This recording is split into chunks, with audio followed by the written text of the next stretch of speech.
Well, Razorback fans, the 2024 schedule has officially been released. How pumped up and excited, how great it is.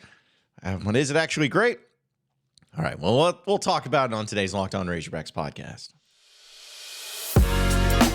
You are Locked On Razorbacks, your daily podcast on the Arkansas Razorbacks, part of the Locked On Podcast Network, your team every day. And welcome to the Locked On Razorbacks podcast. I am your host, John Nabors. I'm also the host of Out of Bounds. You can catch every weekday afternoon from 1 to 4 on 103.7 The Buzz and 103.7thebuzz.com. Today's episode is brought to you by FanDuel. Make every moment more. Right now, new customers get $150 back in bonus bets after winning any $5 moneyline bet. That's $150 if your team wins. Visit FanDuel.com/lockedon to get started. Hope everybody's having a wonderful, Thursday at the recording of this podcast. So we're getting a little behind, but doing a extra special little podcast on Saturday. So there'll be a little different scheduling and everything. But still, we're going to get into some of the transfer portal news for Arkansas and give you some updates on that. But as much as that has really been dominating the news for Razorback fans, and rightfully so, because you still want to know who's coming in, who's leaving, any sort of drama surrounding that and everything. Well, finally, we get the Arkansas Razorbacks schedule for the 2024 season.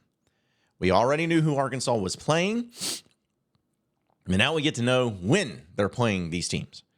And we're going to go through just the schedule and give some reactions to it.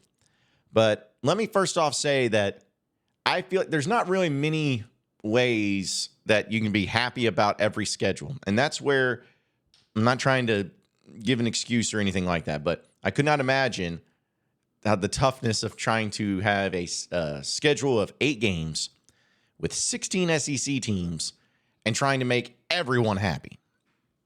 Now, I know that Arkansas gets screwed over pretty much every year. Just got to get used to it. But it is a pretty difficult thing to do. And I think with Arkansas' schedule overall, is it the best? No. Do I have some problems with it? Yes. But overall, I think it's whatever. So let's go through it. Some of the games that we already knew about. Arkansas, UAPB, in Little Rock, August 31st. This is the second to last game that'll be played at War Memorial Stadium. I think we're all very thankful for that. And it will be hot once again. Hopefully, in this game, they have a better, just a better setup than what it was this past year in War Memorial Stadium, because that was miserable for everyone, literally everyone. So we already knew about that game. That's August 31st. And then the next Saturday, Arkansas goes on the road to Stillwater to play Oklahoma State. I'm kind of, I'll say like I'm biased or whatever, but this has been a game that for me should be played a lot more often than it has in the history of Arkansas and Oklahoma State. Like the fact that these two teams never faced each other since Arkansas joined the SEC especially has been stupid. Like Fayetteville and Stillwater are what? 2.5, 3 hours apart on their campuses. Not a whole lot of campuses are close to Arkansas, but Oklahoma State is one of them. And so the fact that it's taking this long for that to happen, whatever. So we know that is going to be on the road and should be interested in Stillwater. Then the next week is Arkansas's very first game in Fayetteville, UAB. Okay, UAB. Great. Don't know really much about them right now. I know that they almost did not have a football program a couple years ago because they tried to shut it all down. But that's week 3. So we already knew about those games, already knew that was going to happen. Now we get into the SEC slate. Arkansas's first SEC game is on the road to Auburn. Okay, a few things here. We talk about how Arkansas, when they played LSU, it just didn't seem right, the fact that they had that game in September, because you got so used to having it in the month of November. And there's kind of a same thing here for Auburn. Auburn, to me, has always been an October game. In fact, when it was in November this past year, it even kind of felt a little weird. Arkansas's played Auburn in, I believe it was September. Yeah, because they played them the first week of the season, first game of the season, when they went on the road to Auburn in 2014, and Arkansas lost pretty handedly. But That's their first SEC game, is opening up against Auburn on the road. So it's one of your last games this past year. Now you're going on the road. It's your first SEC game. Okay. And we also knew about week 5, Texas A&M being in Arlington. This will be the final game against Texas A&M in Arlington. That doesn't mean that's going to be the final game for Arkansas ever in Arlington.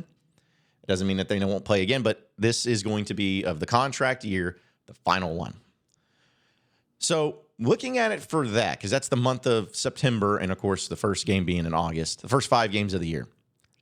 This is where my problem and my issue come into play.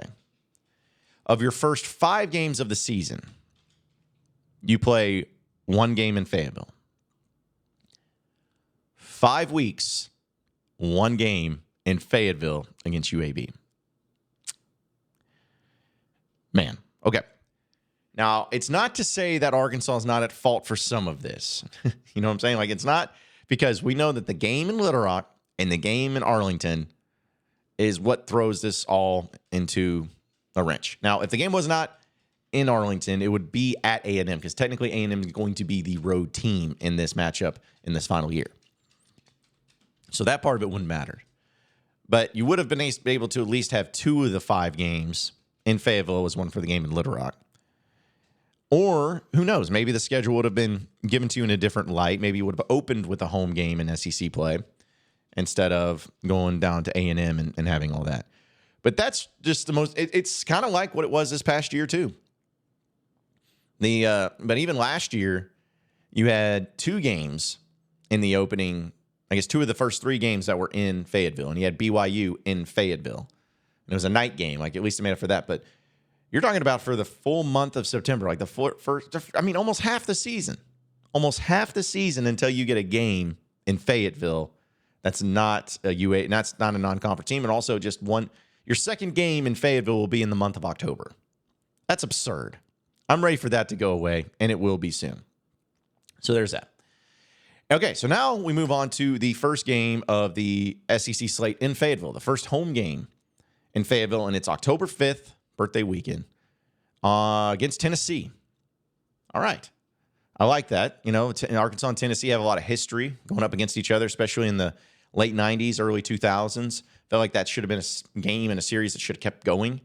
But I think it's going to be fun. Tennessee's going to – I don't know how good Tennessee's going to be, but they're going to be a good team, you know? Like, I don't feel like they're going to be a team that misses a bowl game. They're probably going to be anywhere between a 7 to 9 win team next year. So it'll be a really good matchup and a really good test. And then you hit the bye week. So you play 6 games, bye week. It's perfect, especially because you get 2 bye weeks this year because of how the calendar sets up. So Arkansas then has October 12th as their bye week. And we always know how important it is to have a bye week before important matchups. And Arkansas, in their bye week, after their bye week, play LSU at home. So think about that. You go through half your season. I'm not even going to try to predict what Arkansas's record is going to be because I have no idea even what the teams are going to look like at this point because of the transfer portal. But you get your bye week before LSU, who arguably might be, actually I don't even think it might. They're going to be at least the second best team you play next year on your schedule. And you get them at home, and you get a bye week before them. That's a huge break. It's a huge break. So the battle for the Golden Boot happens on October 19th at home. Then you go on the road the next week to Mississippi State. That's in week 9 in Starkville. No surprise there. Then after that, you come back home to play Ole Miss November 2nd. All right, so LSU at home, at Mississippi State, Ole Miss at home. The good old-fashioned old SEC West and some of the great games there. Nice little stretch. We know LSU is going to be good. We know Ole Miss is going to be good. I have no idea what Mississippi State's going to look like in their first year with Jeff Lebby as their head coach, but still a solid stretch there. Then you get a bye week again. And I think that that's great for Arkansas to have their bye week right then because you go through a 3-game stretch in the SEC. 2 games are at home. Get it. But it's going to be a tough stretch. I mean, you're in the SEC. There's always going to be some tough stretches. That's a tough one. But because your 2 toughest games in that stretch being at home, that's very beneficial because you get your bye week and then you play Texas at home, November 16th. So then you're talking about a bye week before you play Texas at home. I'm a huge fan of that. Huge fan of that. because I believe Texas is going to be the best team on the schedule next year. And as I just mentioned about LSU, they're the second best team. So the week before the first and second best teams on your schedule, you get a bye week. That's huge. I like the placement of the bye week. I like it being later in the season, especially. And the fact that you're playing Texas there in November, they're going to be a good team. They're going to be fighting for something. And then after that, on November 23rd, you play Louisiana Tech at home in your final non-conference game, and then you finish the season on the road against Missouri. So that's the official schedule for Arkansas and the timing of it. My thoughts, very quickly, as I mentioned. I know it's tough to put together a good schedule and it makes everybody happy. And I'm not saying that you got to make everyone happy because it's never going to happen. But my only complaint is having one game in Fayetteville in your first 5 games.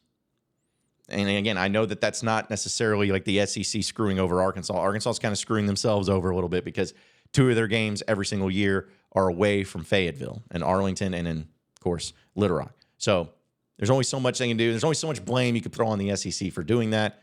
You could have maybe switched around a few things, but there's only so much you can do. But overall, I think that we knew the teams already, but the timing of the scheduling and everything, I think, is great. I think you could not ask for better. Because if you could find a way, just find a way to be like 3-2 in your first 5 games where you only had 1 game in Fayetteville, which you should beat UAPB, should beat UAB. I said should beat those teams. At Oklahoma State, at Auburn, and at Texas A&M. So Texas A&M's got a brand new coach. I have no idea how Mike Elko is going to be.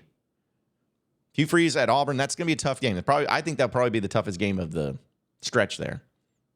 And then Oklahoma State on the road in the second game of the season. We have no idea what Oklahoma State's going to be like. I mean, they're going to be the team that can win the Big 12, or are they going to be the team that lost to Sam Houston State or whoever it was last year? So who knows? But if you can go 3-2 in that first 5 games, it sets you up perfectly for the rest of the year to have a good solid season. So, but yeah, there's a schedule. I like it all right. It could be a lot worse, but it should be great for some home games, for some tailgating, and hopefully just Arkansas is very competitive in it. That to me is going to be the most important thing. We'll give you an update, though, on the transfer portal here in just a second. But, folks, first I got to tell you, as the weather gets colder, the NFL offers continue to stay hot on FanDuel. Right now, new customers get $150 in bonus bets with any 5 winning dollar money line bet, and that's $150. That's just if your team wins. It's very simple like that. So if you've been thinking about joining FanDuel, there's no better time to get in on the action than right now. The app is so easy to use, and there's a wide range of betting options, including spreads, player props, over-unders, and so much more. So visit FanDuel.com/lockedon to kick off the NFL season. FanDuel, the official partner of the NFL. You are Locked On Razorbacks, your daily podcast on the Arkansas Razorbacks, part of the Locked On Podcast Network, your team every day. All right, so moving on into the next segment of the Locked On Razorbacks podcast. Transfer portal updates. Everyone loves those, right? Right? Of course you do. And here's the thing. As far as at the time of the recording of this podcast, boy, if I had a nickel for every time I had to say that, but just trying to clear it up, because I remember last year when I was recording some podcasts and I would put up something, and after I put it up, there'd be a player that entered into the portal, or Arkansas got a player, and then in the comment section, be like, "Oh, did you just forget about this guy? Well, obviously, do you even read Twitter?" It's like, yeah, thanks. That's why I have to say that. Anyways, there hasn't really been any updates as far as anyone jumping into the portal or being out of the portal into Arkansas or anything like that. The only thing that I will throw in, though, because I know, again, it's been a couple of days since I was able to do this podcast, but one deal was with Gregory Genros, I think is how you say his name. He was that JUCO tight end commitment that committed like 2 weeks ago. Well, he decommitted. So I just think it was funny because it almost gave me a Varkey's Gums vibes for him. Like, it's like, yeah, I'm committed, but then I'm not committed. And I don't have a problem with stuff like this because people are just be like, oh, whatever, all that. Maybe. But, also maybe because of how full this tight end room looks and is at this point in time, maybe Gregory's just like, man, I really want to go in there and try to compete against, 4 bona fide dudes. Or maybe I just go somewhere else where I can have a better shot at being the guy immediately. So I don't have any problem with it. It was just funny that That happens anytime you see a commitment then a decommitment at that position. And then the other one is that another offensive lineman, redshirt freshman offensive lineman, Joey Sua, entered into the transfer portal. So I don't even think he played. If he did, I don't remember. But he was a big old guy, too. He was from Bentonville. He was 6'4", 346 pounds. Whew. So, big old boy. Anyways, those are the only things that have changed for Arkansas in the transfer portal since we last spoke. So, nothing too crazy. However, there have been some visits that has been going on, like Georgia linebackers, Xavier Sori, I believe is how you say his name. He was a 4-star linebacker for Arkansas, for Georgia, not for Arkansas. It would be nice if he comes to Arkansas. But he was a 4-star player, and we know that they've needed some linebackers desperately because they had Chris Pupal, Manny Powell, Jordan Crook, all those guys enter into the portal. So this guy was out of the state of Florida, went to IMG Academy. So you know that they've produced a lot of great players. But he's about 6'3", 220 pounds, and decided that after playing for Georgia, he wanted to take his talents elsewhere. He was on an official visit. It looked like it went pretty well for him. And there'll be some other guys, too, as far as visiting, because it's I don't know. I just think it's funny where, it's a whole new recruiting season in transfer portal. It's the same type of stuff. It's official visits. It's recruiting pitches. It's commitments, decommitments. I mean, it's all the same thing. And so it just makes me laugh about that, like seeing how similar it is to it, pretty much the same thing. So, but either way, I was just, looking at all of the like possibilities of what people want, and people, I want to add into the mix of certain other players, because like there's another linebacker I saw, according to Hawk Sports, or 247sports.com, that Bradley Shaw, who's a Hoover, Alabama top prospect. He's another linebacker too. And apparently Arkansas and Clemson are the two that are into the mix. So that would be nice, at least from the freshman side of things. He's a 4-star player. He had offers to not only Arkansas, but Clemson, Alabama, Auburn, and Notre Dame. Seems pretty good. Not bad. 6'1", 216 pounds. So that'd be really cool if Arkansas could find a way to nail him and get him into the mix. Sounded bad. Don't cut that. So yeah, they're trying to work on some guys and get them on recruiting visits and everything. But, it's still got a long time before it ends up getting official for any of these guys joining. But I still want to see some linebackers for sure. Arkansas needs some of those badly. Need some linebackers. I've been hearing, and I'm not trying to be this guy, but I've just been hearing, I'm sure saw a lot of you, there's going to be some big news here this week or later this week, which I guess it's Thursday, so this is later in the week. But there's going to be some big news from the portal for Arkansas in a good way, as far as them adding someone into the mix. So that'll be nice. But also wanted to say, and I didn't really do a whole segment on it because I didn't think it was worth it, but Rocket Sanders, former Razorback, ended up transferring to South Carolina.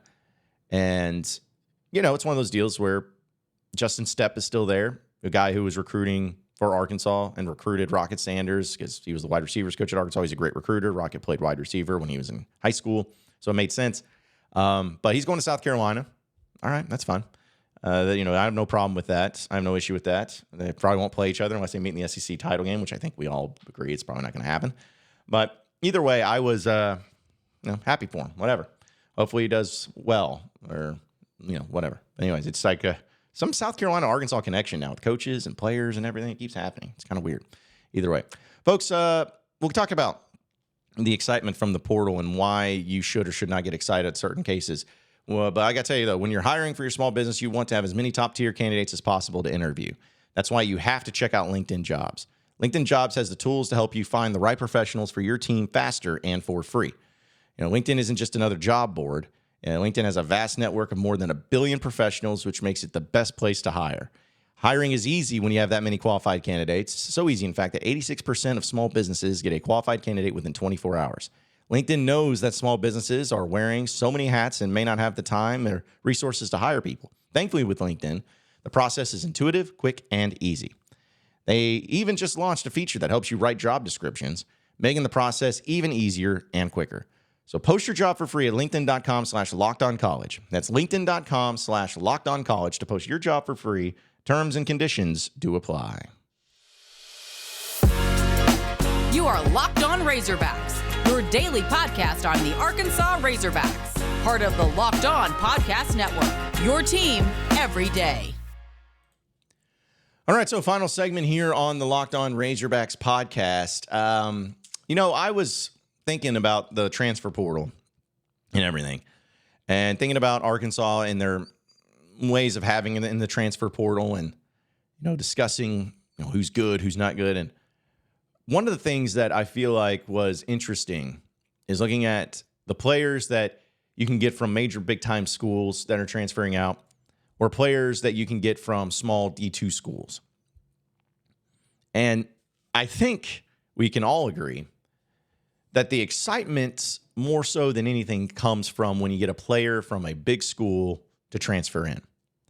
For example, when Arkansas got Drew Sanders, that was a huge get. When they got Jaden Hazelwood from Oklahoma, that was a huge get.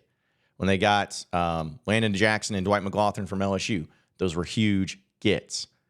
And that happens when you get them from big-time schools, even though some of them maybe didn't play, which those guys played. But say, if you get a backup from Georgia, a backup linebacker at Georgia, if they didn't play that much, there's still a level of excitement because you're like, well, man, if he was good enough to have a scholarship and be on the team of a college football playoff contending team the years that he was there, then surely he's good enough to play at Arkansas, which there's some truth to that. But then it's also where you get some of the players from the smaller schools or from the D2, whatever it may be, non-Power 5, that doesn't trigger the same excitement. There may be some people that try to twist it into their minds of giving them reasons to be excited about it, but overall it doesn't really translate the same level of excitement. And it's always a question of why is that? Well, in this particular case, I think back to where, it can happen in both cases. You had a guy like John Ridgeway from a small school, came in and was dominant. An extremely, extremely gifted defensive lineman, plays in the NFL, and really was a game changer on a D-line that was pretty terrible. Like, as far as depth and everything, like they didn't have anybody, but he was able to make it really, really work out for them. Came from a small school. I think like Matt Landers, I know he came from Toledo and he was at Georgia before, but still came from a smaller school. And people are always wondering like how level of good can he be? What type of difference maker can he be? And then, all the wide receivers that Arkansas has returning essentially this year, Andrew Armstrong, you think about him and where he came from, Texas A&M Commerce. Think about Isaac Teslaw coming from, that small school in Michigan. I still believe we didn't get a chance to really see them in action as much as we would have liked. But what was it all about? What was it all? How good can he be? How next level good can he be? Hopefully, we get to see that up in this upcoming year because we know with Bobby Petrino's offense, he's going to make sure those wide receivers work, and he's going to make sure that they work hard, and he's going to make sure that they get it going. But the point is like, when do you get excited about portal? Is it only when you get players from big schools? Is it when you get any players? Is it only when you get players that you looked at their offer list or teams that they were talking to, and if there's big schools that they were talking to, then therefore they're an exciting get? My thing is I believe that you can find players from all over the place in different ways. You can find diamonds in the rough at small schools, and you can also find backups that may not have been utilized or may not have been appreciated enough at big schools to come in and be great. That can 100% happen. Both cases can happen. But at the end of the day, you still have to be able to field a team with quality depth. And so looking at Arkansas, for instance, we keep talking about it last year. People may say that the portal was terrible for Arkansas last year. Those players that they got out of the portal really didn't do much. They weren't that good, blah, blah, blah, whatever. And, I continue to look at it as like, guys, the talent level was not the issue last season. The talent was there. I think that offensive line-wise may not have been. But the talent was there to have a team that at least went to a bowl game. I think we can all agree there. To at minimum go 6-6. There was enough talent there. And because of that, it's hard for me to say that, the transfer portal was so bad last year. So far, I think Sam Pittman has done a good job with getting guys out of the transfer portal. I think he's had some game-changing players. Like, you think about defense this past season, one of the biggest differences, if not the biggest difference, of why you were able to be such a solid defense and improved defense from the year before is because of the transfer portal. So I think it's done Arkansas some good so far. But they got to continue to build on it. They got to continue to get it, and they got to continue to just have quality depth in there. And we all know that this is Sam Pittman's biggest year. Can he field a team? Can he put together a team that is in the portal and can get guys that can go to the next level? I think so. But he's got to prove it. He's got to work at it. They got to get better from it. Appreciate everybody listening in to Locked On Razorbacks podcast. Be sure to like and subscribe to the podcast on iTunes or on Google Play. You can also get after me on Twitter, BuzzJohnNabors, for any questions, comments, concerns that you may have. We'll keep it going from there. Same podcast time, same podcast channel tomorrow afternoon. Have a great day, everybody. We'll see you then.